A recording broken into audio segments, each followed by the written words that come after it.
Good morning, I hope you're well, and it's Sunday, so it's the start of a new working week here in the UAE, in Dubai. Morning's getting a little bit darker at the moment, which means that as I'm driving, I get to see the sunrise. So that's nice, but I'd rather be in bed. Hey ho. So it's going to be a busy week. I know that it's going to be a busy week. I've got so much to do in terms of reports that are due in soon. I've got lots of things to do for maths and English. I think learning walks start this week. So lots of different things going on this week. And it's going to be quite busy. However, the theme for this week is actually going to be based on my profession and YouTube. I was talking to some friends before and during the weekend, and I spoke about the difficulty of being a teacher and this new term, YouTuber. I do want to try and share some of the complications of doing both at the same time. So busy morning preparing for the day ahead, and then we'll talk about it at the end of the day. So, day done. It's been an unbelievably productive day. I feel exhausted now, but not exhausted at the same time because my day has been it's been fueled by coffee. So I've had a lot of coffee today, which is good, but bad at the same time. So today's been really productive, fueled off caffeine, and the children have really enjoyed it. They've been really fantastic with the different English and maths we've been doing. We've been doing column addition, which can be a bit of a headache, but the display that I've got set up there, I know it's not the best from this angle, has been really beneficial too. So I'm aware that the title of this video is probably the problems of being a teacher YouTuber, which I don't know why I'm doing that to teacher. It's a challenge. Now, I want to explain it to you. Basically, the challenge is that YouTube and teaching both have very similar demands. I think it's easiest to just show you on the board over there. Both teaching and YouTube is what I like to call an infinity pool, and that means that with an infinity pool there's an endless amount of water, or it seems, and with teaching and YouTube it's an endless amount of attention that can be given to it. So here it's probably a terrible one, but that's my terrible infinity. And if you imagine my brain, it's full. In my NQT year, this was me when it comes to teaching. My brain was full of all the things that I needed to pay attention to in the world of teaching, and I never really had enough time or energy to spend it with anything else. So as a result, I wiped that side out, and I wanted that side to become a little bit more balanced. So I took up the hobby of YouTube. And this is the world of teaching. However, both of these are infinity pools. So I could spend an endless amount of time on YouTube, changing content, editing videos, creating videos, making sure that thumbnails are bang on, making sure that descriptions are bang on. I could spend an endless amount of time doing this. But with teaching, I could also spend endless amounts of time doing things, things like displays, things like paperwork, planning, making sure that lessons are specifically tailored to every single child's needs, which I try to do as the best of my ability, but could do even better. There's a split. Both of these take a ridiculous amount of time, and recently I've really struggled with trying to find the balance between the both.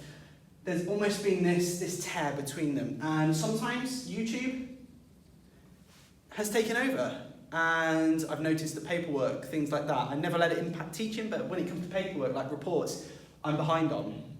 But for the most part, since coming back to school, it's like this, with that little bit of YouTube going on, and as a result, I've noticed that YouTube analytics and things like that have started to drop, basically. And that obviously has a negative impact on my brain because I know that I control YouTube. Teaching I control for the most part, but some things are out of my hand. I control YouTube. And because I've been neglecting YouTube, obviously the analytics are down, and that obviously impacts my well-being because I'm thinking, well, I should be doing more with it. And without YouTube, there's no sort of happiness. It makes me happy, but without teaching there's no YouTube. So I need to focus on the teaching, the children, because at the end of the day that is my job and that's what I love. But at the same time, the challenge there is finding the balance, basically. So that's one of the challenges of being a teacher, but I want to show you a little bit more of YouTube analytics as well, to really dive into some of the other problems that YouTube creates for not just teacher YouTubers, but also just creators generally. But hopefully that makes a little bit more sense as to some of the problems when it comes to being a teacher YouTuber. Today's been good though, other than that. Some maths, this child got lots of things right, and English has gone really well too. So yeah, I'll talk to you tomorrow. Good morning. So it's Monday. I like listening to audiobooks now on the way to work. It really is something that passes the time well. I feel like I'm using the time constructively, considering it's like half an hour now to work. Now, I'll be honest, I'm in a bit of a rush, quite a bit to do. But I promised you guys I'd talk to you about some of the pressures of YouTube and the studio analytics. Look at me actually multitasking. So imagine you're a teacher and every single lesson that you produce is not only graded, it's ranked between 1 and 10. Now, you could perform the best lesson and you could think the lesson is absolutely amazing. However, a program could tell you otherwise. You could spend an absolutely tremendous amount of time making a video for it to be ranked as 10 out of 10, which is the worst. Or you could spend very little time on a lesson and teach the lesson, think it's not the best, and find out it's 1 out of 10. Now, that happens anyway in education, sometimes through observations, but imagine every single lesson being done like that, and that sort of having an impact on your well-being. Now, that ranking system is something that happens in the world of YouTube. It happens, and what I wanted to show you is that system, because popular YouTubers and more relatable YouTubers has also stated very similar statements that it's something that really does affect your mentality and well-being, especially when now I'm at school, busy and all those sorts of things, I'm not able to produce the same amount and level of content that I did before. So I want to show you the YouTube studio just quickly through my phone and talk about what sort of happens through it. So here is the first part of the analytics. As you can see here, this video, the Dubai Safari Park one, is it's 10 out of 10, which is the worst. It's down by views, by click-through rate, by view duration. Even though I put a lot of effort into the travel videos, it's still something that does affect me. Let's delve into the analytics and look at what happens here. So you get things like this. So looking good, your channel has got what it usually gets within the month. Great, but at the same time, you also sometimes get the plus sign. Now, if I show you the 365 days, you'll see this, and you can see a massive, ridiculous increase. And that's great, amazing, but that euphoric sensation that you get through those 365 days soon dwindles when you then compare it to, for example, the last 7 days, where then you start seeing this. Now, obviously, as I've just said, it's difficult because I am so busy and I'm unable to create 2 videos a week, and it's a struggle. But then you see something like that and it affects your mental health, really, because you're thinking, well, I must be rubbish, when the reality is far from that. I think it's something that YouTube need to sort. They need to sort it. I can see when I'm having a good month and when I'm having a bad month, but I don't really need the down 14, 100, 200%, and I don't really need the up 999% either, because all it does is blow my ego and affect mental health. And if it's not just me who's saying it, and it's bigger YouTubers, then there is a problem. Problem of YouTube generally. It's not just a teacher YouTuber problem, and it's just a problem full stop. So today's going to be busy. I've got potential learning walks, so I'm not going to really do this vlogging business much. I need to get sorted. So speak to you at the end of the day. So today has gone really well. Excuse the elf ears, but yeah, I'm just pulling my mask down. So we had KHDA come around today. That was unexpected. KHDA over here are like the equivalent of Ofsted, and they come around. So you can see my window's just like there. I just saw someone wearing a kandora, so the traditional local dress here in the UAE, and I was like, who is that?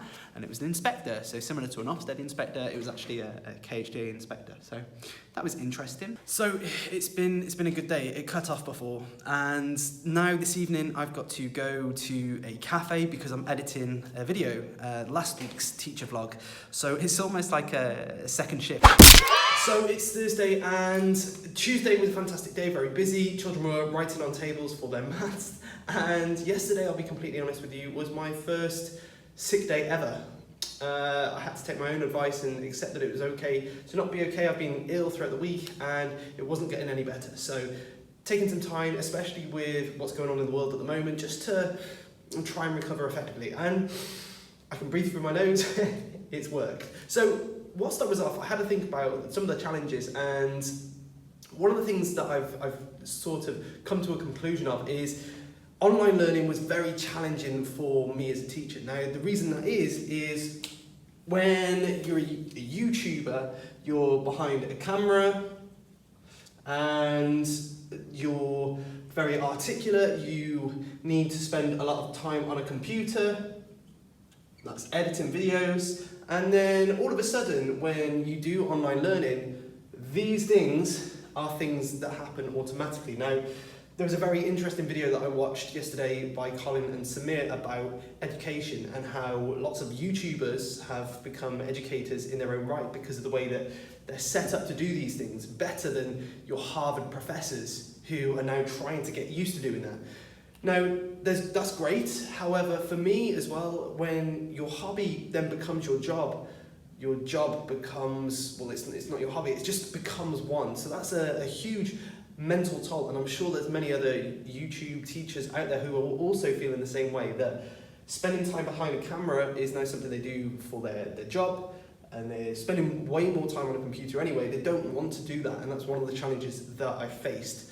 So I had to think about that, but I also had to think about what the right thing to think about basically is when it comes to YouTube and teaching. And I'll speak to you about that at the end of the day. If you're wondering why I'm wearing a t-shirt, it's called Rock Day. So this happened.